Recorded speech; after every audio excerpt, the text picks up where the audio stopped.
మరోసారి domestic gas cylinder ధర పెంపు 29 రూపాయలు పెంచుతూ నిర్ణయం.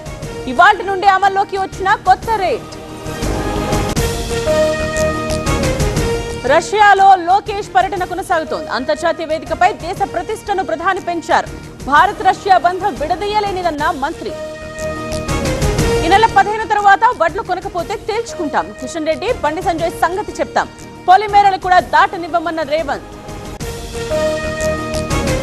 కోహెడ మార్కెట్ ను అడ్డుకునేందుకు యత్నించారు. ఫ్యూచర్ సిటీ దగ్గర అడ్డుపడుతున్నారు. బీఆర్ఎస్ పై మండిపడ్డ సీఎం రేవంత్.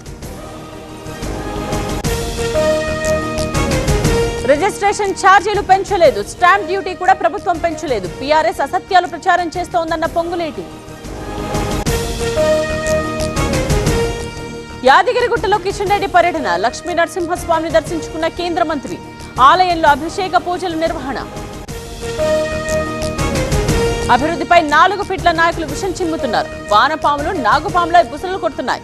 మళ్లీ వచ్చేది కేసీఆర్ ప్రభుత్వమేనన్న కేటీఆర్. 20 ఏళ్ల అనుభవం కలిగిన రోబోటిక్ మరియు orthopaedic surgeon doctor Ravindra Patil ఆధ్వర్యంలో 1 మిల్లీమీటర్ ఖచ్చితత్వంతో రోబోటిక్ నీ రీప్లేస్మెంట్ సర్జరీ ద్వారా తక్కువ నొప్పితో సురక్షిత చికిత్స. కేవలం 24 గంటల్లో నడక ప్రారంభం, 3 రోజుల్లో డిశ్చార్జ్. రోబోటిక్ మోకాళ్ల మార్పిడికి నమ్మకమైన స్థలం ట్రీట్మెంట్ రేంజ్ హాస్పిటల్స్. నొప్పి లేని జీవితానికి ఇప్పుడే సంప్రదించండి 9888192228.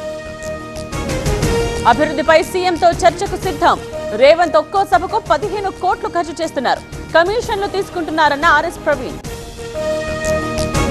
చెన్నూరులో పెట్రోల్ బంక్ లో పార్కింగ్. ఇంధన కొరతతో బంక్ మూసివేత. వాహనాలు పార్క్ చేస్తోన్న ప్రయాణికులు.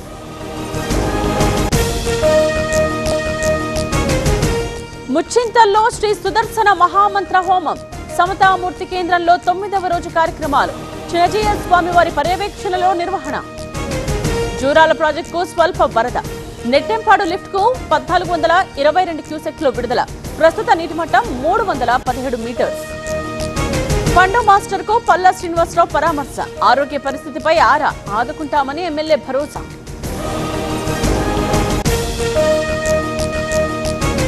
నిర్మల్ జిల్లా ఖానాపూర్ లో ఆందోళనలో రైతులు. 10 రోజులుగా ఐకేపీ సెంటర్లోనే ధాన్యం కుప్పలు. కొనుగోలు కేంద్రాల్లో రైతుల పడిగాపులు. రేపటితో ముగుస్తోన్న రాజ్యసభ నామినేషన్ల గడువు. ఎల్లుండి నామినేషన్ల పరిశీలన. ఈ నెల 18న రాజ్యసభ ఎన్నికల పోలింగ్. నిజామాబాద్ జిల్లాలో యూరియా కష్టాలు. సొసైటీలకు చేరుకోని యూరియా స్టాక్. ఆగ్రహం వ్యక్తం చేస్తోన్న రైతులు. జంగారెడ్డిగూడెం బీఓబీలో గోల్మాల్. భారీగా ఖాతాదారుల బంగారం, నగదు మాయం. ఆందోళనకు దిగిన బాధితులు. ఏపీలో ఒకవైపు వర్షాలు, మరోవైపు ఎండలు. ఇవాళ పలు ప్రాంతాల్లో పిడుగులతో కూడిన వర్షాలు. ప్రజలు అప్రమత్తంగా ఉండాలని హెచ్చరిక. ఒడిశాలో విజిలెన్స్ అధికారుల దాడులు. అసిస్టెంట్ ఎగ్జిక్యూటివ్ ఇంజనీర్ ఇంట్లో సోదాలు. 2 కోట్లకు పైగా నగదు స్వాధీనం. న్యూయార్క్ లో తెలుగు యువకుడి హత్య. అంచుల్ని గన్తో కాల్చి చెప్పిన దుండగులు. మేడ్చల్ జిల్లా గుండ్లపోచమ్మపల్లిలో విషాదం. NEET re exam paper leak కాలేదు. తప్పుడు ప్రచారం చేసే వారిపై చర్యలు తప్పవు. ఈ నెల 21న నీట్ రీ ఎగ్జామ్ కు ఎన్టీఏ ఏర్పాట్లు.